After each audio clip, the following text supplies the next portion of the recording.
January 3rd, 2026, 0430 hours, Puerto Cabello Naval Base, Venezuela. The night shift guards at Pier 7 are smoking cigarettes. The air is thick with humidity, the kind that makes your uniform stick to your skin. They're tired, bored. Just another night watching empty water in what's supposed to be the most protected harbor in the Caribbean. Then the water moves. Not waves, not a boat, something else. 50 meters from the concrete pier, the ocean begins to bulge. Like something massive is rising from the depths. The guards freeze. Cigarettes fall from lips. One reaches for his radio. His hand is shaking. The water explodes upward. A black tower, smooth, massive. 100 meters of American steel emerging from water that was supposed to be impossible to penetrate. The sail of a Virginia-class submarine, right there, inside the fortress, inside the ring of sensors and mines and Cuban genius that was supposed to make this moment impossible. The guards are screaming now. Alarms that should have gone off hours ago are finally wailing. But it's too late. The submarine is already there, already inside, already winning. Somewhere in the command center, 32 Cuban intelligence experts are staring at screens that show nothing. Absolutely nothing. Their sensors never detected a thing. Their minds never triggered. Their acoustic grid never registered so much as a dolphin. But there it is. A $9 billion message from the United States Navy. A message that says, your defenses are a joke. Your experts are amateurs. And we've been here the whole time. This is the story of the greatest technological humiliation in modern naval warfare. This is the story of how American silence made Cuban expertise look like a high school science project. This is the story of the ghost that swam through walls. 6 days earlier, the situation looked very different. Cuban military advisors in Venezuela were confident, cocky even. They had reason to be. For 40 years, Cuba had perfected the art of asymmetric coastal defense. They couldn't match the U.S. Navy ship for ship, so they got smarter, they got quieter, they got deadlier in shallow water, and they'd been teaching Venezuela everything they knew. Puerto Cabello wasn't just any port, it was a fortress. The kind of fortress that makes admirals nervous, the kind of fortress that changes invasion plans. The Cubans had spent 3 years turning this harbor into a death trap for any submarine stupid enough to try entering. The defenses started 2 kilometers out. A ring of Russian-made MGK-608M acoustic sensors, state-of-the-art, each one capable of detecting a submarine's propeller noise from 5 kilometers away. These weren't the cheap hydrophones you buy at a maritime surplus store. These were military-grade listening devices that could differentiate between a whale's heartbeat and a submarine's cooling pumps. 32 sensors. Overlapping coverage. No gaps. No blind spots. Every square meter of water monitored in real time. But the sensors were just the first layer. 1 kilometer from the harbor entrance, the mines began. PMR-3M smart mines, not the dumb floating spheres from World War II. These were intelligent, sophisticated. Each mine had its own sonar system, its own computer brain. Each one could identify a target, calculate its trajectory, and decide whether to detonate or stay silent.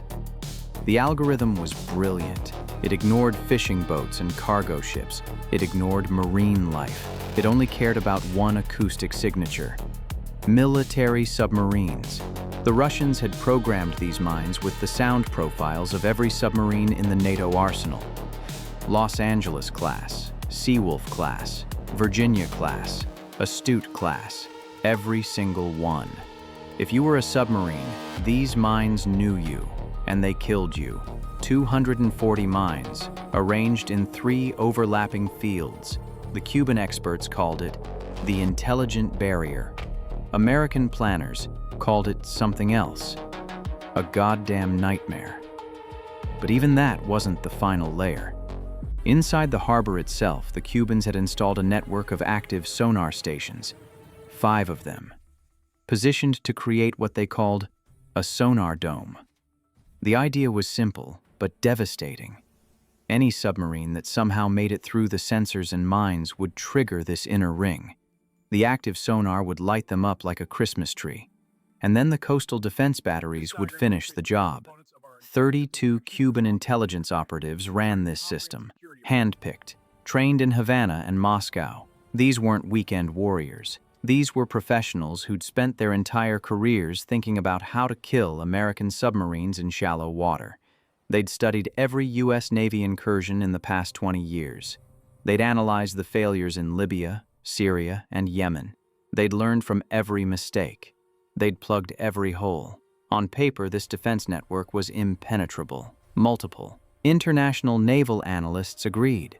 A classified Israeli intelligence assessment from October 2025 concluded that no conventional submarine could penetrate Puerto Cabello without detection. The Cubans believed their own press. Why wouldn't they? They'd spent $40 million and 3 years building this system. They'd tested it against Venezuelan submarines. They'd tested it against Russian submarines during joint exercises. Every single time, the system worked perfectly. Total detection. Total coverage. Total confidence. The commander of the Cuban advisory team, a 53-year-old colonel named Raúl Mendez, had even given an interview to a Venezuelan military journal in December. He'd been quoted saying, "The era of submarine infiltration is over. Modern sensors have made stealth obsolete. Any submarine approaching Puerto Cabello will be detected within minutes and destroyed within hours." That interview did not age well, because Colonel Mendez and his team of experts had made one critical mistake. They'd prepared for the submarines they knew. They'd prepared for the technology they understood. They'd prepared for an enemy that played by the old rules. They hadn't prepared for silence. Real silence. The kind of silence that doesn't just reduce noise. The kind of silence that erases your existence from the ocean itself. The kind of silence that makes a 7,000-ton submarine vanish like it was never there. They hadn't prepared for Virginia-class Block 6. Let's talk about what silence actually means in modern submarine warfare. When most people think of a quiet submarine, they imagine something that runs with its engines off, creeping through the water at low speed, trying not to make noise. That's not how this works. That's not even close. The Virginia-class submarine is loud. On paper, its nuclear reactor is generating megawatts of power. Its pumps are circulating thousands of gallons of coolant per minute. Its air conditioning systems are running constantly to keep the crew from baking in a steel tube. Its computers, its sonar, its weapon systems, all of them are generating vibration and heat and electromagnetic signatures. A Virginia-class submarine is a floating industrial plant. And industrial plants make noise, but you can't hear it. Not with hydrophones, not with sonar, not with the most sensitive acoustic sensors ever built, because every single source of noise has been isolated, dampened, and mathematically canceled out. The revolution started with the propulsion system. Traditional submarine propellers are cavitation machines. The blades spin through water and create tiny bubbles. Those bubbles collapse, and when they collapse, they create sound, lots of sound. That's what sonar listens for. That's what gives away a submarine's position. Virginia-class Block 6 doesn't have that problem, because it doesn't use traditional propellers. Instead, it uses a permanent magnet motor. A PMM. No gears, no reduction systems, no mechanical connection between the reactor and the propulsor. Just electromagnetic force turning a shaft. The result? Near zero mechanical vibration. Near zero cavitation. Near zero acoustic signature. But that's just the beginning. The entire hull of a Virginia-class submarine is covered in anechoic tiles. These aren't just rubber coatings. These are engineered acoustic metamaterials. Each tile is a maze of tiny chambers and channels. When a sonar ping hits the hull, instead of bouncing back to the sender, the sound wave enters these chambers.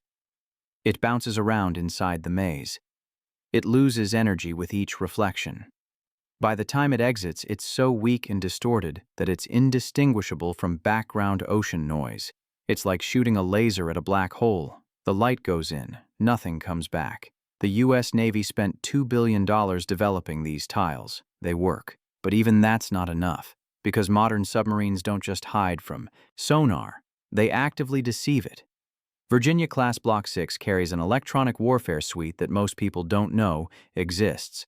The details are classified, but the basic principle is public knowledge. The submarine can emit carefully crafted acoustic signals that mimic other sounds: dolphin pods, whale songs, cargo ship propellers, even geological noise like underwater volcanic vents. The submarine's computer analyzes the local acoustic environment. It identifies what sounds are normal for that area. And then, it creates a fake signature that blends in perfectly. To the Cuban sensors at Puerto Cabello, the approaching Virginia-class submarine didn't sound like a submarine. It sounded like a pod of dolphins following a commercial freighter. Completely normal, completely innocent, completely ignored. But the real genius of Virginia-class Block 6 isn't any single technology. It's how everything works together. The submarine's combat system is called ARCI, Acoustic Rapid COTS, insertion. It's a network of processors that constantly analyzes the submarine's own acoustic signature in real time. If a pump starts vibrating slightly out of spec, ARCI detects it. If a cooling fan bearing starts to wear, ARCI detects it. If a crew member drops a wrench in the torpedo room, ARCI detects it. And then ARCI compensates. It adjusts the submarine's speed, it changes the angle of approach, it activates noise-canceling systems. It does whatever is necessary to keep the acoustic signature below the threshold of detectability. The crew doesn't make these decisions. The computer does, because the computer can analyze 1,000 variables in milliseconds. The computer can hear sounds that human ears can't detect. The computer can make the submarine silent in ways that humans can't imagine. This is what the Cuban experts didn't understand. They'd built a sensor network designed to detect 1990 submarine technology. They were listening for the acoustic signatures of Los Angeles-class boats from the Cold War. They were hunting ghosts from a different era. Virginia-class Block 6 wasn't playing that game. It was playing a different game entirely, a game where the rules had changed, a game where silence wasn't just an advantage, it was a weapon. And on January 3, 2026, that weapon was about to be demonstrated in the most humiliating way possible. The submarine approached Puerto Cabello from the northwest. Deep water, 2,200 meters, far below the thermocline where sound behaves in strange and useful ways. The captain was Commander Sarah Mitchell, 41 years old, 18 years in the submarine force. This was her third command. She'd run interdiction missions in the South China Sea. She'd mapped Russian submarine bases in the Arctic. She'd done things that will stay classified for the next 50 years. But this mission was different. This wasn't reconnaissance. This wasn't a show of force from international waters. This was penetration, deep penetration, into a defended harbor, in a country where the U.S. was actively conducting military operations. If this went wrong, it would be an international incident. If this went wrong, people would die. If this went wrong, it could spark a wider war. Mitchell didn't think about that. She thought about the mission. She thought about the plan. She thought about the water. At 0100 hours, the submarine began its approach. Speed, 4 knots. Depth, 100 meters. Just fast enough to maintain steerage. Just deep enough to avoid surface traffic. The first sensor ring was 2 kilometers out. Mitchell could see it on the combat display. 32 red dots arranged in a perfect circle, each one a Russian acoustic sensor, each one listening. She gave the order. The electronic warfare team activated the acoustic decoy system. Within seconds, the submarine's real signature vanished, replaced by the sound of dolphins and a distant freighter. They crossed the sensor line at 0115. No alarms, no reaction. No indication that the Cubans had detected anything unusual. The control room was silent. Everyone watching their screens. Everyone breathing quietly. Even though the submarine could filter out crew noise, Old habits die hard. At 0130, they reached the minefield. This was the dangerous part. Smart mines were unpredictable. They used algorithms that could adapt. They could learn. They could recognize patterns. But Mitchell had a plan. 2 weeks earlier, a Los Angeles-class submarine had done a reconnaissance run outside Puerto Cabello. It had intentionally triggered the outer sensors. It had let itself be detected. It had recorded every response, every sonar ping, every mine activation sequence. That data had been analyzed by Navy cryptologists and computer scientists. They'd reverse-engineered the mine software. They'd found the pattern recognition algorithms. They'd identified the acoustic signatures that would trigger detonation, and they'd programmed the Virginia-class submarine to avoid those exact signatures. Mitchell ordered the deployment of 2 UUVs, unmanned underwater vehicles, small autonomous robots about the size of a torpedo. They swam ahead of the submarine, mapping the minefield in real time. Not with active sonar, that would trigger the mines. With passive acoustic sensors and electromagnetic field detectors. Each mine had a small electromagnetic signature from its power source and computer systems. The UUVs could detect those fields. They could map the mine positions without making a sound. The data streamed back to the submarine. The combat system calculated a path. A winding serpentine route through the minefield, never closer than 20 meters to any mine, never moving in a straight line, never presenting a clear target. Mitchell adjusted course, 5 degrees port, then 3 degrees starboard, then port again. The submarine threaded through the minefield, like a needle through fabric. At 0200 hours, they were through. 240 smart mines. Not one of them had detected the passage. Now came the hardest part. The inner harbor. The active sonar dome. Active sonar is different from passive sensors. Passive sensors listen. Active sonar shouts. It sends out a powerful acoustic pulse and listens for the echo. There's no way to hide from active sonar. If it hits you, it detects you, unless you change the echo. The anechoic tiles on the Virginia-class hull weren't just for passive stealth. They were designed to distort active sonar returns. When the Cuban sonar station sent out their pings, the tiles absorbed most of the energy. The small amount that reflected back was distorted beyond recognition. To the Cuban operators, the sonar return looked like a large fish, maybe a sunken shipping container, maybe bottom clutter. Nothing that matched the signature of a submarine. Mitchell ordered the submarine to slow to 2 knots, just above the minimum speed for control. She hugged the bottom. 30 meters of water between the keel and the mud, close enough to blend in with the seafloor acoustic signature.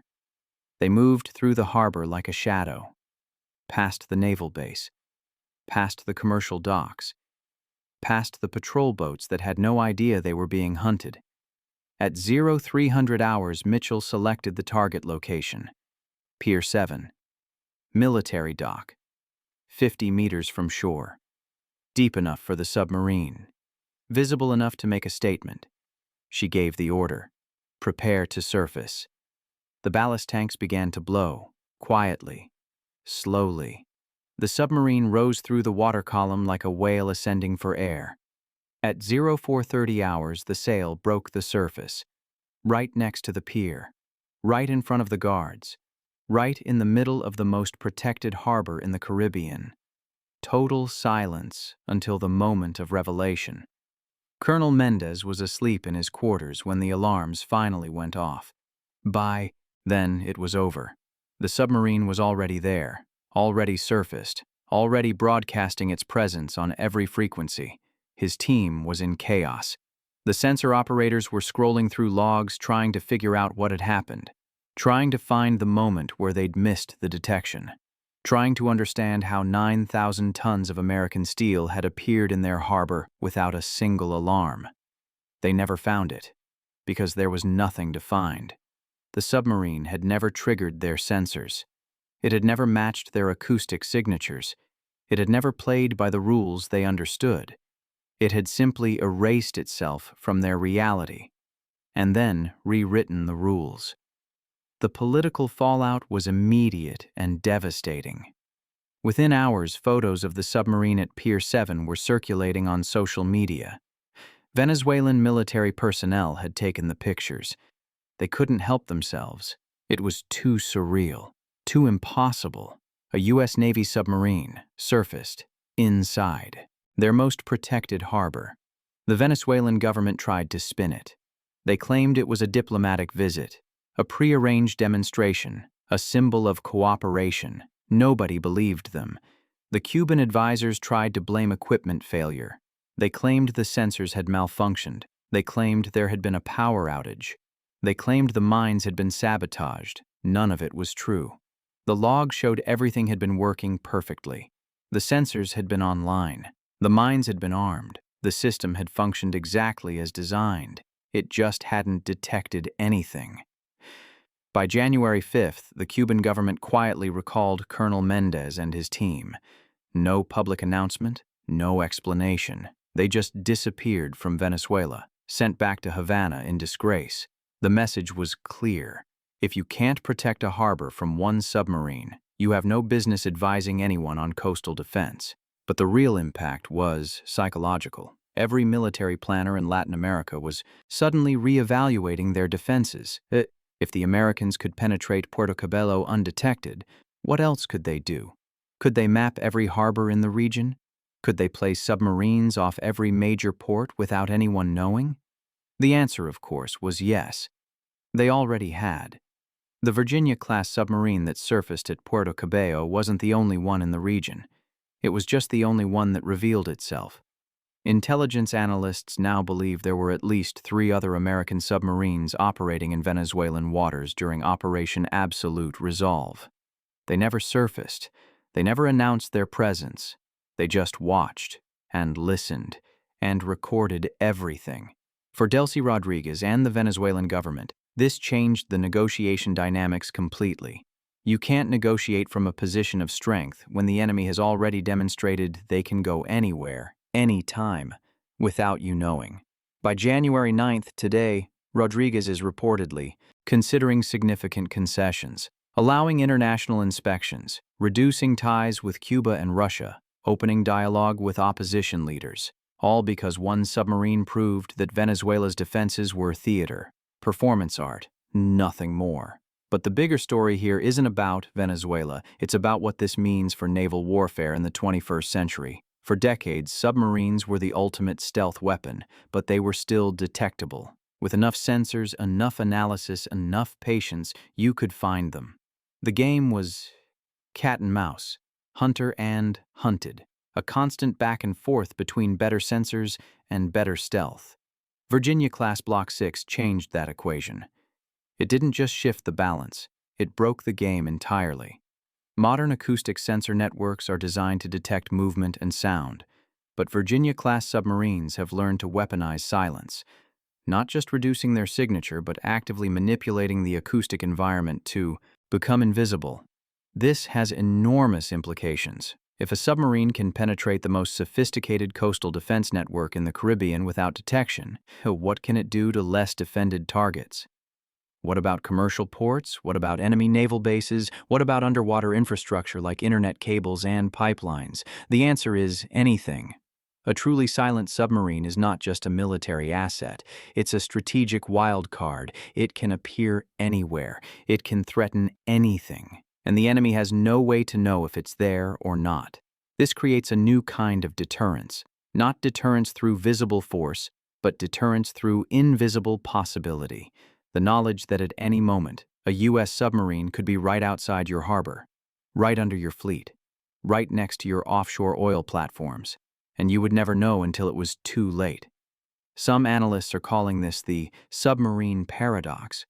The more effective submarine stealth becomes, the more it undermines traditional naval strategy, because if you can't detect enemy submarines, you can't defend against them.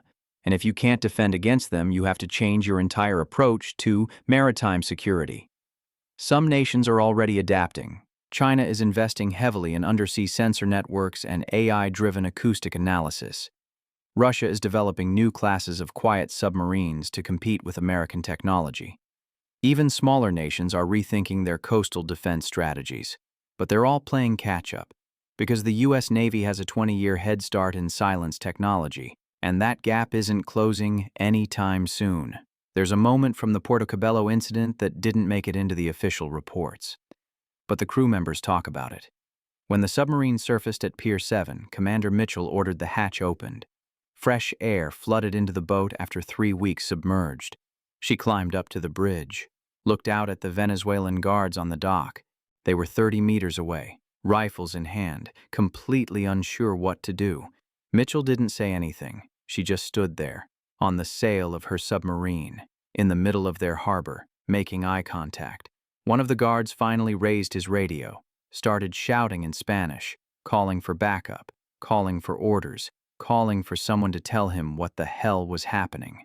Mitchell smiled, not a cruel smile, not a mocking smile, just the smile of someone who knows they've won, someone who's just rewritten the rules of warfare, someone who's just proven that all your defenses, all your sensors, all your Cuban experts were nothing but expensive theater.